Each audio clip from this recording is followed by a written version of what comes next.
तो नमस्कार दोस्तों, स्वागत है आप सभी का ऑनलाइन अड्डा फॉर स्टडी यूट्यूब चैनल पर। इस वीडियो में हम बात करेंगे तमाम लेटेस्ट अपडेट को लेकर। जैसा कि आप जानते हैं कि तमाम भर्तियों के बारे में तो आपको अपडेट दी जाती है, लेकिन ऐसे में शासन प्रशासन या फिर सरकार की तरफ से छात्रों के लिए कोई घोषणा की जाती है तो उसका डीएनए भी आप सभी के सामने किया जाता है, क्योंकि सरकार हमेशा की तरह छात्रों के लिए घोषणा तो करती है, लेकिन उसके अंदर क्या क्या चीजें होती हैं और क्या आप सभी के लिए है ये भी जानकारी आप सभी को दी जाती है।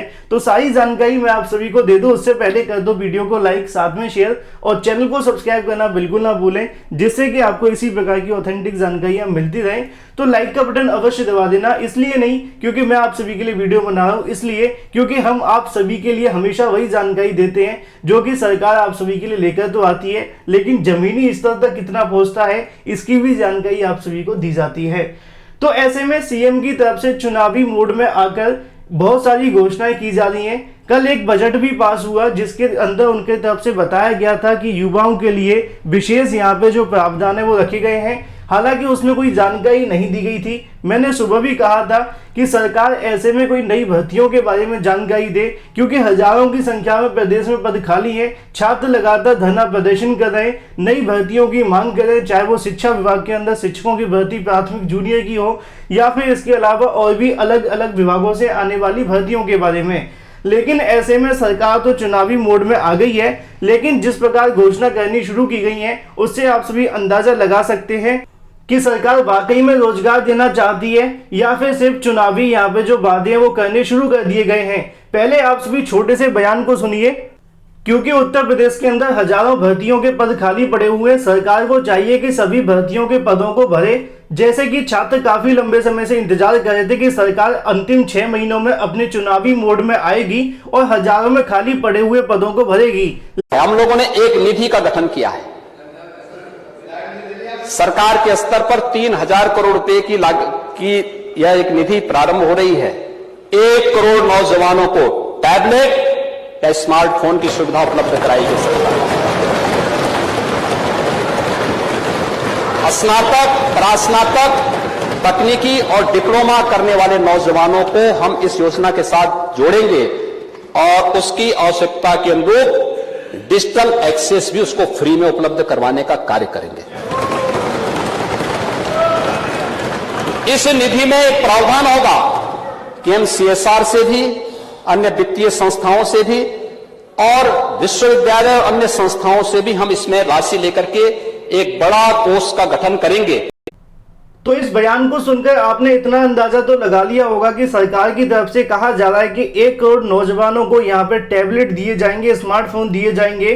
स्नातक, परिस्नातक, तकनीकी और डिप्लोमा वाले छात्रों को इस योजना से जोड़ा जाएगा। लेकिन सवाल तो वही आएगा कि जियो का रिचार्ज कौन करवाएगा, क्योंकि जब छात्र बेरोजगार होगा 500-600 रुपए पर मंथ का तो नेट का खर्चा हो जाएगा।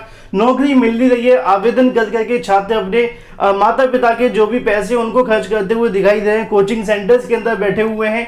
लेकिन सरकार स्मार्टफोन और टैबलेट देकर कहना क्या चाहती है कि हम चुनावी मोड में आ गए हैं, क्योंकि ये तो पूरे तरीके से हम कह सकते हैं कि छात्रों का इंतजार यहाँ पे समाप्त तो हुआ है कि सरकार चुनावी मोड में आ रही है। हो सकता है कि 2-4 दिनों के अंदर आपको और भी बड़ी बड़ी घोषणाएं देखने के लिए मिले, लेकिन आज जो घोषणा की गई है टैबलेट को लेकर, स्मार्टफोन को लेकर, ये कुछ ऐसा लगा जैसे कि हमने पहले बहुत बार सुना हुआ है।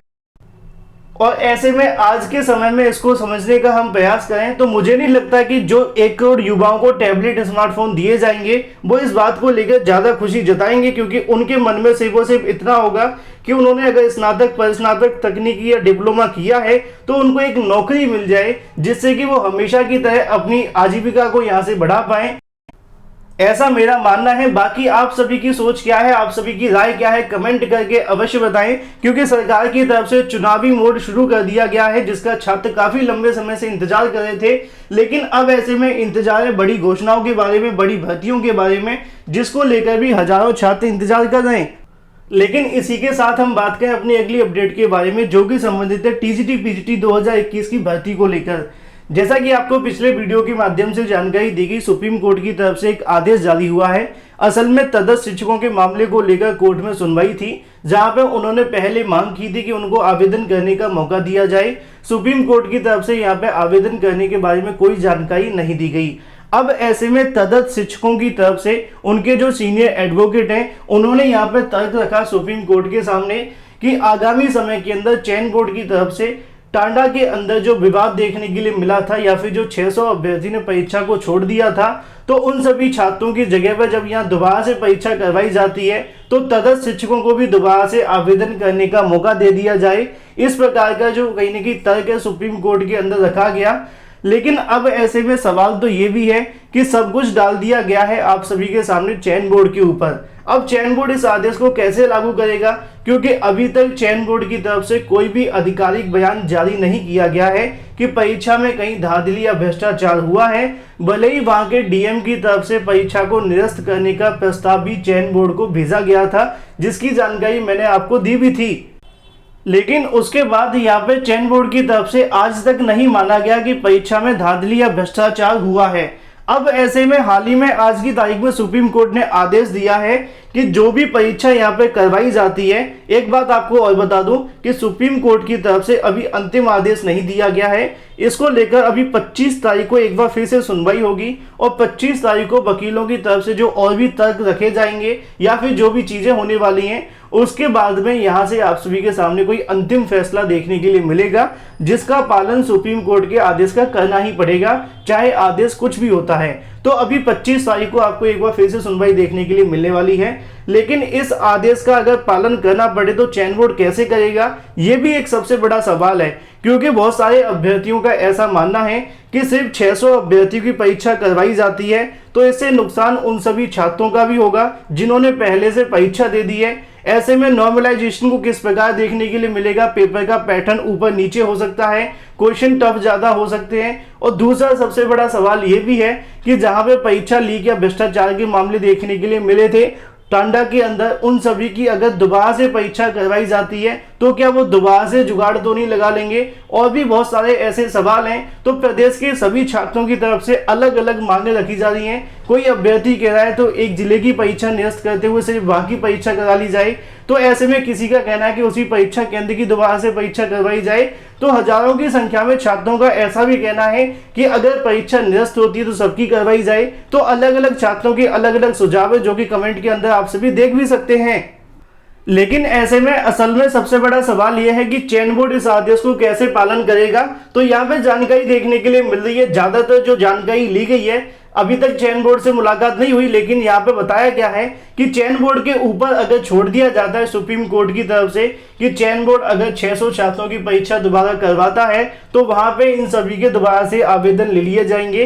तो ऐसे में इस मुद्दे को लेकर चयन बोर्ड इस बात पे बिल्कुल भी आगे नहीं बढ़ेगा, क्योंकि चयन बोर्ड अभी तक 600 छात्रों को लेकर कोई भी विज्ञप्ति जारी नहीं की है और ना ही चयन बोर्ड की ऐसी कोई प्लानिंग है कि इनकी दोबारा से परीक्षा करवाई जाए, क्योंकि इसको लेकर जांच तो उन्होंने बिठाई थी, लेकिन अभी तक कोई अंतिम रिपोर्ट चयन बोर्ड के पास में नहीं पहुंची है। तो यहाँ पे जानकारी ये मिल रही है कि अगर सुप्रीम कोर्ट ऐसा कोई आदेश दे देता है कि चयन बोर्ड अगर चाहे तो दोबारा से परीक्षा करवाता है 600 अभ्यर्थियों की या 650 अभ्यर्थियों की, तो वहां पर तटस्थ शिक्षकों के आवेदन ले लेगा। तो यहाँ पे जानकारी देखने के लिए मिल रही है कि चयन बोर्ड के ऊपर अगर छोड़ा जाएगा तो वो यहाँ से इस आदेश को पालन ही नहीं करेगा, क्योंकि ना वो 600 अभ्यर्थी की परीक्षा कराना चाहेंगे, क्योंकि दोबारा परीक्षा कराने से जिन छात्रों ने अलग अलग जिलों में परीक्षा दी थी वो भी यहाँ पे चयन बोर्ड के खिलाफ खड़े हो जाएंगे। वो चाहेंगे दोबारा से परीक्षा करवाई जाए, जैसा कि अभी भी देखने के लिए मिल रहा है, काफी छात्रों का ऐसा मानना है। तो यहाँ पे सुप्रीम कोर्ट की तरफ से अगर ऐसा ही आदेश जारी किया जाता है चयन बोर्ड के लिए, तो ज्यादा संभावना है कि चयन बोर्ड इस मुद्दे को रफा दफा करने के लिए आगे की जो कार्रवाई वो करेगा ही नहीं। लेकिन जो हाई कोर्ट में याचिका डाली जा रही है, अगर वहां पे जांच के बाद में कोई आदेश आता है तो आपको बदलाव देखने के लिए मिलेगा।